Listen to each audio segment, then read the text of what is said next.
Monica Harris built her restaurant with passion, believing it would be a place of warmth, great food, and exceptional service.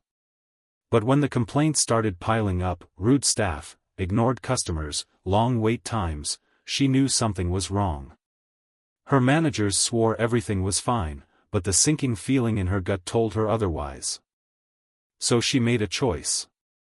Disguising herself as an ordinary customer, she walked into her own restaurant, and within minutes, what she saw left her absolutely furious. Monica Harris had spent years building her dream. From the moment she opened her restaurant, she had envisioned a place where people felt at home, where good food and warm service created an experience that guests would remember. It wasn't just a business to her, it was a reflection of everything she loved about food, family, and community. She had worked hard to hire the right staff, train them well, and create a culture of respect and excellence. But now, only a few months after opening, the complaints started coming in. At first, she dismissed them as isolated incidents. Every restaurant had difficult customers, and misunderstandings were bound to happen. But the complaints kept coming. Customers reported rude staff, long wait times, and a general sense of being unwelcome. The worst part was that many of these complaints came from loyal customers, people Monica trusted to be honest with her. It wasn't just a one-time problem, it was becoming a pattern. She had confronted her manager, who assured her everything was under control, that the staff was performing well, and that customers just liked to exaggerate. But something didn't sit right with her. Monica had built her success on instinct, and her instincts told her something was wrong. She needed to see it for herself. So she made a decision. She would go undercover. It wasn't hard to change her appearance enough to go unnoticed. She put on a casual outfit, jeans, a hoodie, and sneakers, pulled her hair back into a simple ponytail, and left her usual polished look behind. When she looked in the mirror, she didn't see the confident restaurant owner anymore, she saw just another customer. That was exactly what she needed. She arrived at her own restaurant just as the dinner rush was beginning. From the outside, everything looked as it should. The warm lighting spilled onto the sidewalk, and inside, the tables were filled with customers enjoying their meals. But as soon as she stepped through the door, she felt the shift. No one greeted her. She stood near the entrance for a few moments, waiting to be acknowledged. A hostess was at the stand, but she was looking at her phone, completely unaware of Monica's presence. A few servers walked by, chatting among themselves, not bothering to glance in her direction. The atmosphere was nothing like what she had intended when she created this restaurant. Monica cleared her throat softly and took a step closer to the hostess stand. The young woman finally looked up, her expression immediately turning to annoyance. "Yeah," she said, her tone flat and uninterested. Monica kept her voice even. "I'd like a table for one, please." The hostess sighed and looked around as if searching for a reason to delay. "You'll have to wait," she said, barely looking at Monica.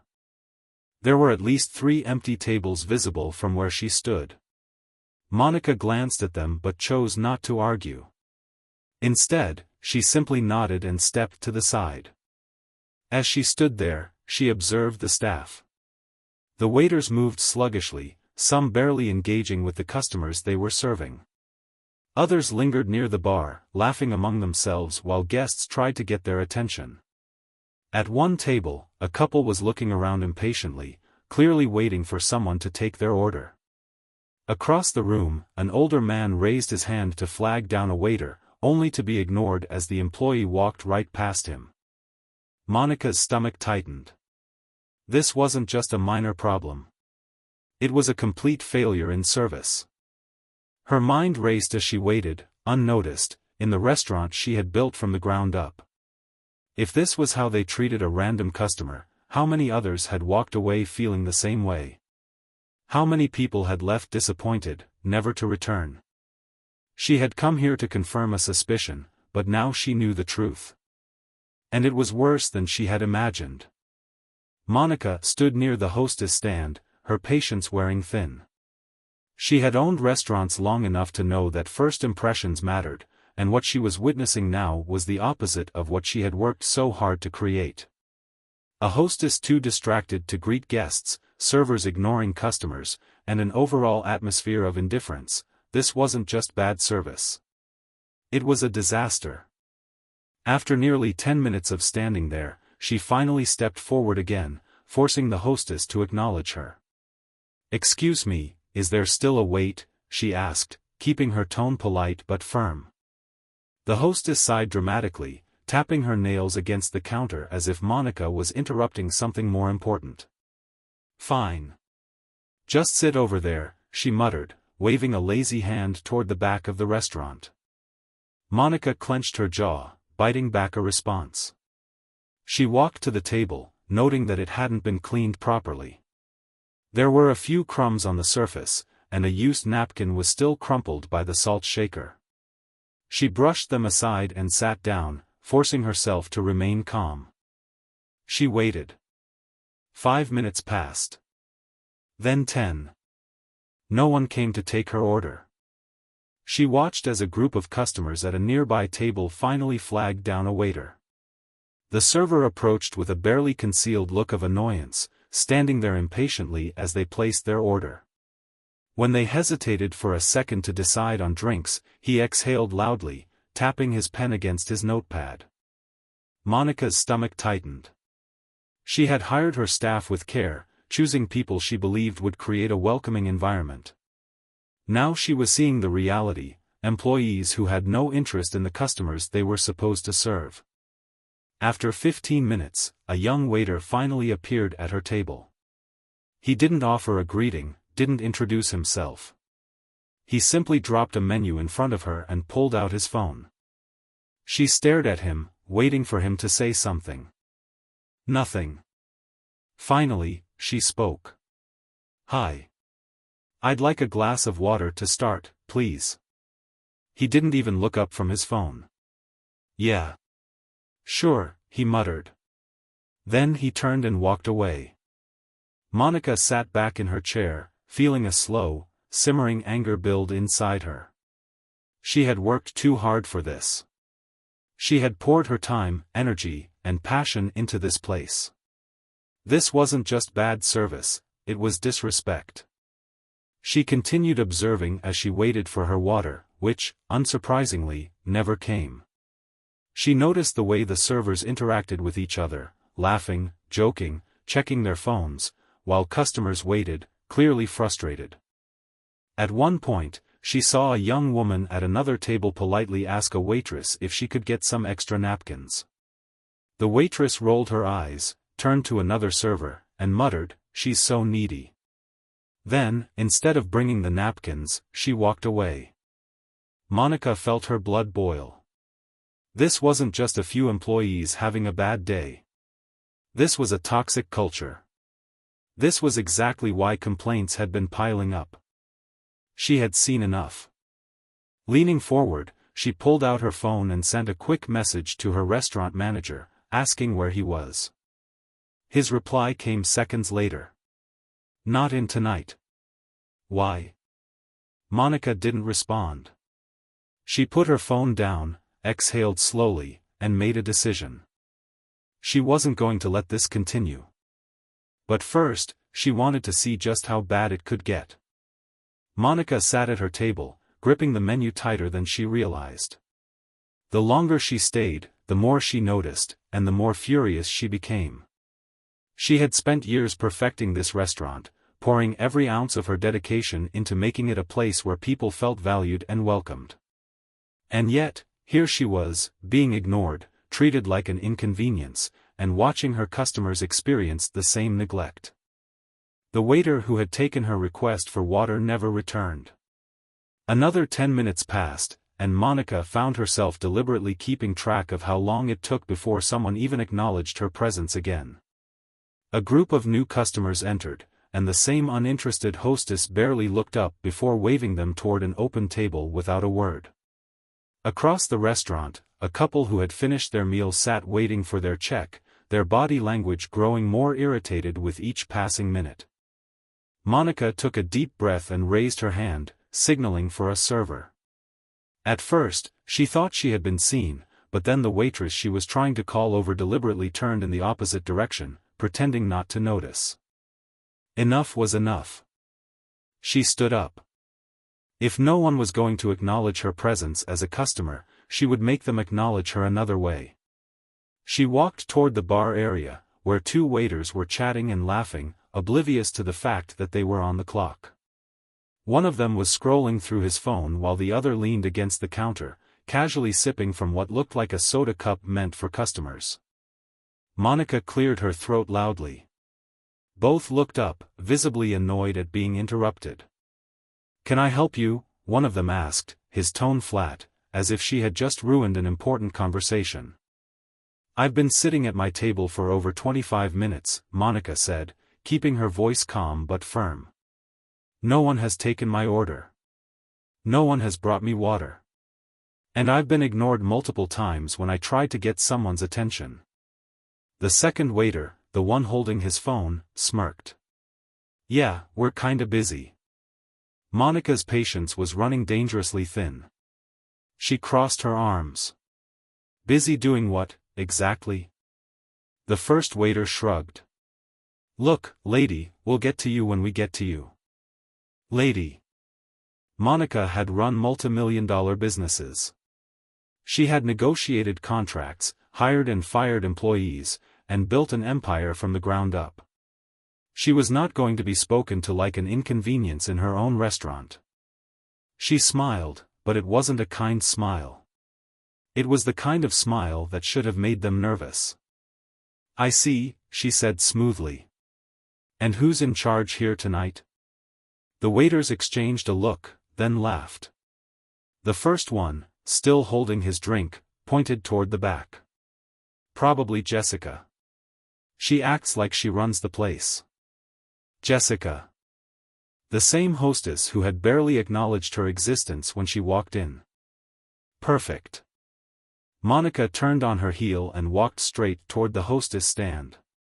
Jessica was still there, leaning against the counter with her phone in hand.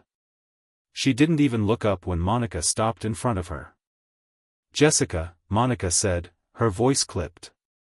Jessica sighed loudly, finally dragging her gaze upward. She arched an eyebrow. "What?" Monica tilted her head. "Is that how you greet customers?" Jessica rolled her eyes. "Look, if you have a complaint, you can fill out a comment card or something." Monica took a slow breath, forcing herself to remain composed. "And who should I give that comment card to?" Jessica shrugged. "Doesn't matter. No one reads them." That was it. Monica reached into her bag, pulled out her restaurant keys, and held them up, letting the metal jingle as they caught the light. Jessica's eyes flickered to them, her face shifting slightly in confusion. Then Monica placed the keys and her business card on the counter in front of Jessica and leaned in slightly. "I will make sure this complaint is heard," she said. Jessica frowned, then picked up the card and read it. Her face went pale. Monica watched as realization hit. The other waiters, the ones who had been so dismissive, were now looking over, their casual arrogance slipping away as they caught sight of the restaurant owner standing in front of them. Jessica stammered. "You, what?" Monica crossed her arms. "Let's have a conversation," she said. "Right now." And suddenly, the entire restaurant was silent. Jessica stood frozen, her fingers still gripping the business card as if hoping the words on it would somehow change. Monica watched as panic flickered across the young woman's face, her confidence crumbling the moment she realized who she had been speaking to. The restaurant, once filled with casual chatter and laughter from the employees, had gone eerily quiet. The other waiters, the ones who had ignored her, whispered among themselves, exchanging nervous glances. Monica let the silence linger. She wanted them to feel it. The weight of their actions. The weight of their failure. Jessica cleared her throat, forcing an awkward laugh as she straightened up. I mean. Ms. Harris. I didn't realize. Monica tilted her head, her expression unreadable. Didn't realize what? That I was a customer? Or that I was your boss? Jessica swallowed hard. I just. Monica picked up the keys from the counter and slipped them back into her bag. Jessica, I walked into my own restaurant tonight. I stood at that door for almost 10 minutes before you even acknowledged me. I was seated at a dirty table. I waited 25 minutes for service that never came. I was ignored, dismissed, and spoken to like I was a nuisance. Jessica's face flushed. Some of the other employees were looking down at the floor, others shifting uncomfortably. Monica exhaled slowly, keeping her tone controlled but firm. And the worst part? I wasn't the only one. I watched as customers were ignored, rolled eyes at, and treated like they didn't matter. I saw waitstaff standing around, chatting and playing on their phones while guests were trying to get their attention. I heard an employee complain about a woman who simply asked for napkins. And now I have to ask myself, how long has this been going on? No one answered. Jessica shifted on her feet. I mean, we get busy. We don't always have time for. Monica held up a hand. Don't. I've run restaurants for years. I know the difference between being busy and being careless. I know the difference between a staff that is overwhelmed and a staff that just doesn't care. Jessica looked away, her confidence completely shattered. Monica took a step back and glanced around at the other employees. Does anyone here take responsibility for this?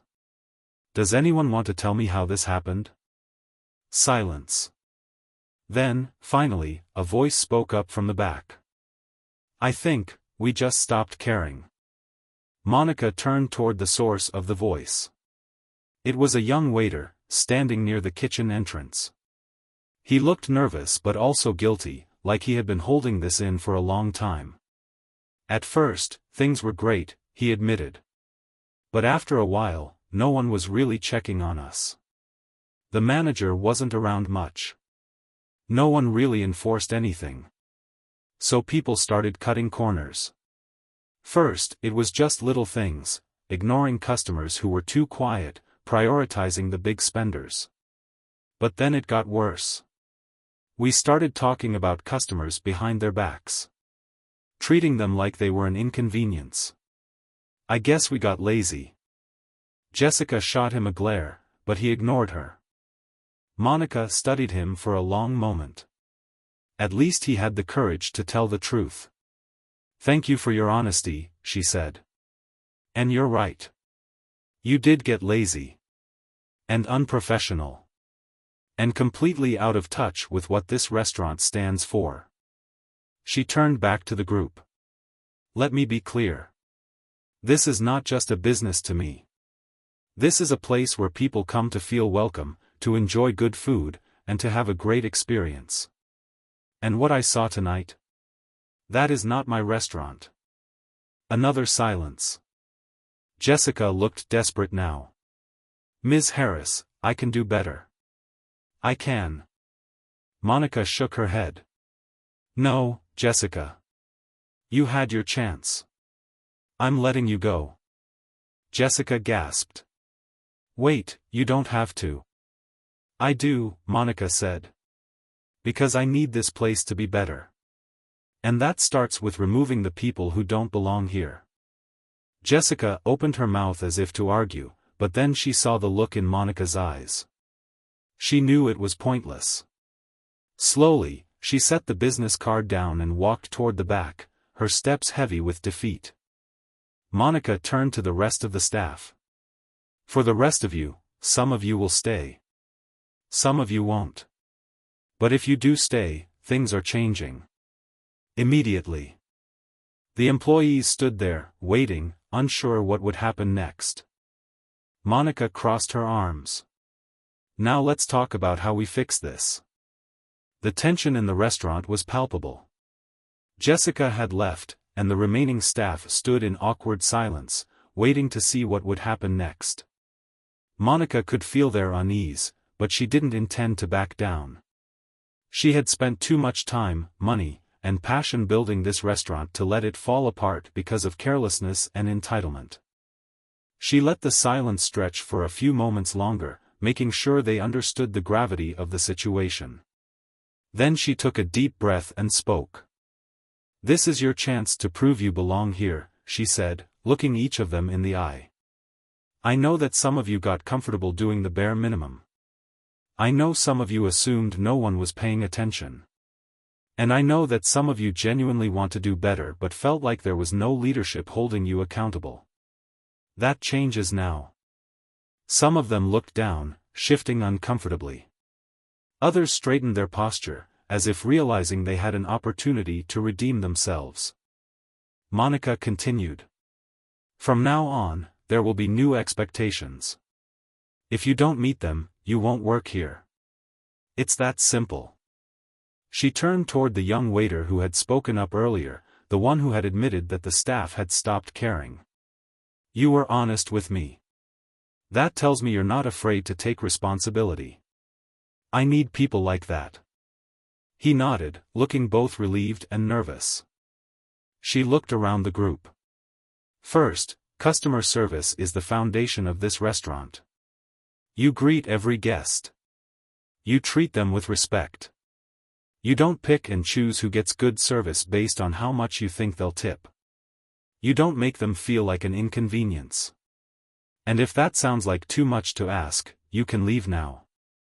No one moved, but she could see the tension in some of their faces. "Second," she continued, "phones stay off the floor. No texting, no scrolling, no standing around ignoring customers while you chat with each other. If I catch anyone prioritizing their phone over their job, they're gone." A few employees shifted on their feet. She had no doubt that this rule alone would weed out some of them. "Third, respect isn't just for the customers. It's for each other. The way you talk about your coworkers, the way you talk about guests when they're not listening, it all matters. If I hear anyone making fun of a customer or treating a coworker like they're beneath them, you'll be out the door before you can finish your sentence." She let that sink in before continuing. "Training starts tomorrow. You'll relearn how to do your jobs properly. You'll be reminded of what this restaurant stands for. And if you can't keep up, you won't stay." The employees glanced at each other. Some of them looked uneasy, but a few nodded, clearly understanding that this was their chance to fix things. Monica softened her voice slightly. "I don't want to fire everyone. I want to believe that most of you took this job because you actually care. I want to believe that this place can be great again. But I need to see the effort. Because I'm not going to let this restaurant fail." She saw a few of them exchange glances again, this time with a little less tension. One of the younger waitresses, who had been quiet the whole time, finally spoke up. "I want to stay," she said. "I want to do better." Monica nodded. "Then show me." Another employee stepped forward. "I got lazy. But I can change." A few others murmured their agreement. It wasn't everyone, but it was enough to give Monica hope that this could be salvaged. She took a deep breath. "Good. Then let's get to work." The next morning, Monica arrived at the restaurant earlier than usual. The place was empty except for the kitchen staff, who were already prepping for the day. She greeted them warmly, thankful that at least the food had remained consistently good despite the failures in customer service. That was one of the few things that hadn't slipped through the cracks, and for that, she was relieved. She walked through the dining area, scanning the space with fresh eyes. Everything looked fine at first glance, tables set, floors clean, chairs aligned, but now she knew that the real problem wasn't something she could see. It was something she had felt the night before, something that had been growing beneath the surface for months. By the time the servers arrived, she was standing in the center of the restaurant, waiting for them. They walked in with mixed expressions, some nervous, some determined, and a few clearly wondering if they would last the day. "Good morning," she said, looking at each of them. Today is day one of fixing what's broken. Some of you will get through it, and some of you won't. But either way, things change now. She gestured toward a stack of training manuals on the bar. I had these made when we first opened. They outline everything from proper greeting etiquette to handling customer complaints to how to balance multiple tables without making people feel ignored. I assume most of you haven't looked at them since your first week. So today, we start over. A few employees exchanged uneasy glances. We're going to start with the basics, she continued. That means you're going to relearn how to properly greet customers, how to make them feel welcome, and how to manage your responsibilities without cutting corners. She pointed to the hostess stand. We're starting there. One by one, each of you will take turns role-playing as both customer and host. You're going to experience what it feels like to be treated with respect and what it feels like to be dismissed. Some of them groaned, but Monica didn't react. She wasn't here to make them comfortable. She was here to make them better. The first employee stepped up hesitantly, playing the role of the hostess. Another employee approached as the customer. Monica watched closely, listening to the tone of their voice, the way they made eye contact, the way they handled the interaction. The first attempt was awkward, the greeting stiff and forced. Stop, Monica said. Do it again. This time, I want you to pretend that the person in front of you is your grandmother or your best friend. Someone you actually care about. Someone whose presence makes you happy. Because if you don't start treating every customer like they matter, they'll stop coming back. The second attempt was better. The greeting was warmer, more natural. Good, Monica nodded. Next person. They went through the exercise again and again. Some employees picked it up quickly. Others struggled, clearly unused to actually putting effort into customer interactions. By the time they moved on to table service, some of them were visibly frustrated. Monica could feel the resistance. She knew that not everyone would make it through this process. But that was the point. The ones who truly wanted to improve would stay. The ones who didn't care would either quit or get fired. Either way, the restaurant would be better for it. By the afternoon, there were already signs of improvement. The servers were greeting each other differently, their energy shifting as they realized how much their attitudes impacted the atmosphere. They were still rough around the edges, but Monica could see the difference.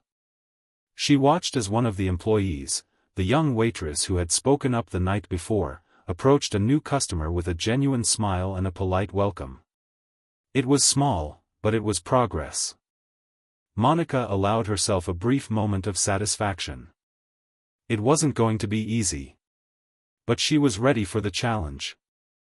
By the end of the first week of training, Monica could already see a shift in the restaurant's atmosphere.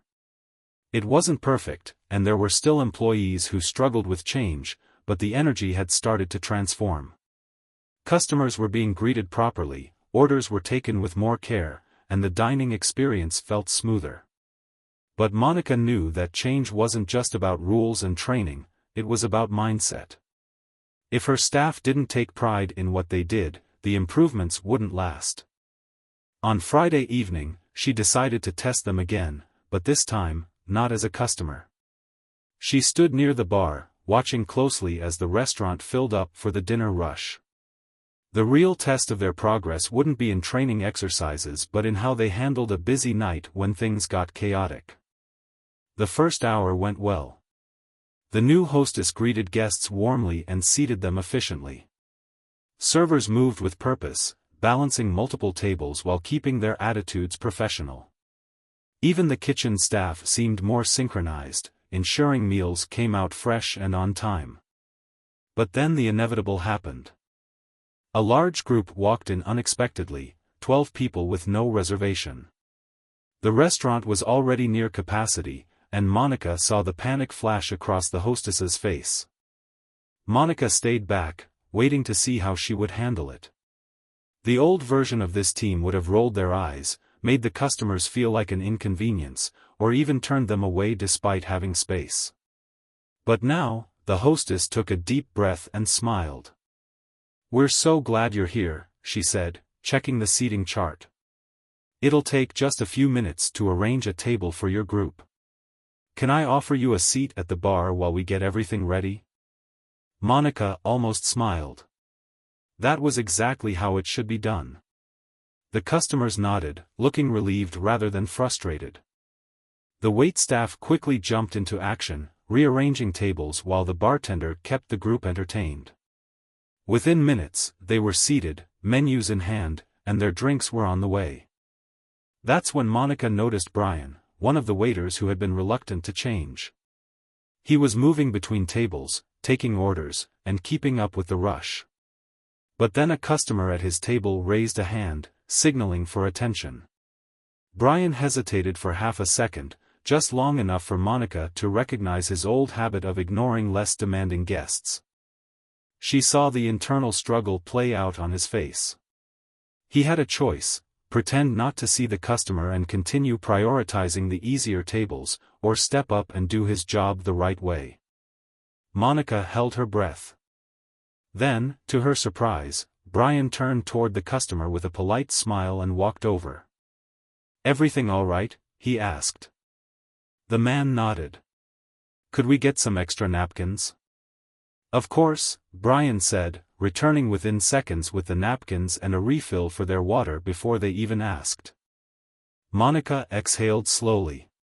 It was a small moment, but it meant everything.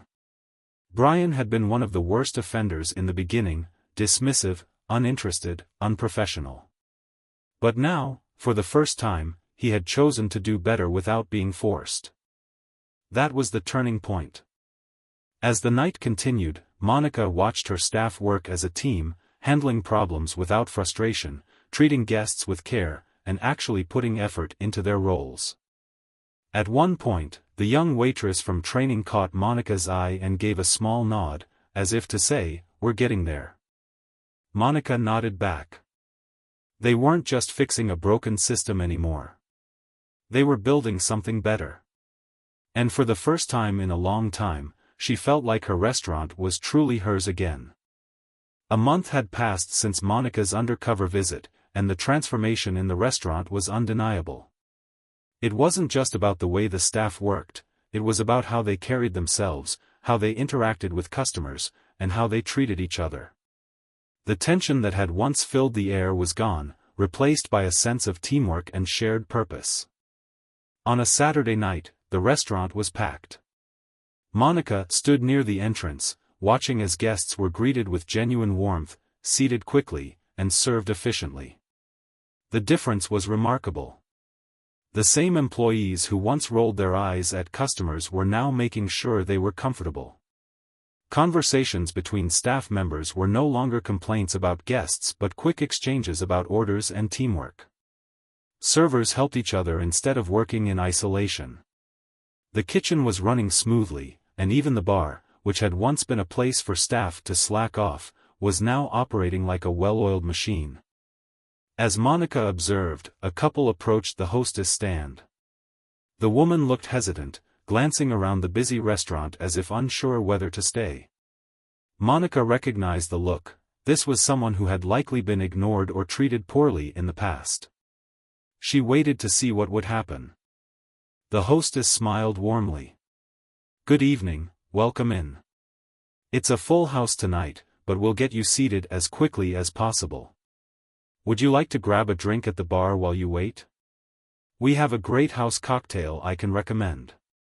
The woman hesitated for only a moment before smiling back. "That sounds nice." Monica felt a quiet sense of pride. This was what she had built. As she walked through the restaurant, checking in on tables, she noticed Brian moving from one section to another, refilling drinks and clearing plates with a speed and efficiency that he had once completely lacked. He caught her eye and gave her a quick nod, not forced, not nervous, just confident. Later in the evening, Monica stopped by the kitchen. The head chef greeted her with a grin, and she could tell from the energy in the room that the kitchen staff felt the change too. Orders were coming in fast, but they weren't overwhelmed. They were communicating better, moving in sync. She realized that the effects of her changes hadn't just improved the front of house, it had rippled through every part of the business. As she made her way back to the dining area, she saw a familiar face sitting at one of the corner tables. It was an elderly woman who had once been ignored by the previous staff. Monica had seen her leave frustrated and unheard many times before, but tonight, she was smiling, laughing with her companion, enjoying a meal that was served with care. It was in that moment that Monica knew for certain that she had done the right thing. She had taken back control of her restaurant, not by firing everyone or starting over, but by demanding better from the people who worked for her. The ones who stayed had proven themselves. The ones who left had made room for those who truly wanted to be there. As she stood by the entrance, watching her restaurant flourish, she felt something she hadn't felt in months. Peace. She had fought for this place, and she had won. Not just as an owner, but as a leader. This story isn't just about a restaurant, it's about leadership, accountability, and the courage to confront uncomfortable truths. Monica Harris could have ignored the complaints, trusted her managers, or blamed the customers for being too demanding. But instead, she took the hardest route. She went undercover, witnessed the problem firsthand, and took action. What makes this ending so powerful is that Monica didn't just fire everyone and start from scratch. She didn't destroy what she built, she fixed it. She gave her employees a choice: rise to the occasion or walk away. The ones who stayed proved they were capable of growth, and the ones who left only made room for those who actually cared. That's what true leadership looks like. This isn't just a story about improving customer service. It's about how culture, whether in a business, a family, or a community, is shaped by the standards we set and the behavior we tolerate. Monica refused to let her restaurant become another place that treated people like they didn't matter. She turned failure into opportunity, transformed a toxic environment into a thriving one, and reclaimed the business she had poured her heart into. The best part? The change wasn't just for her. It was for her employees, who learned the value of their work. It was for her customers, who finally got the experience they deserved. And in the end, it was for Monica herself, because she proved that a great leader doesn't just demand better. A great leader creates better.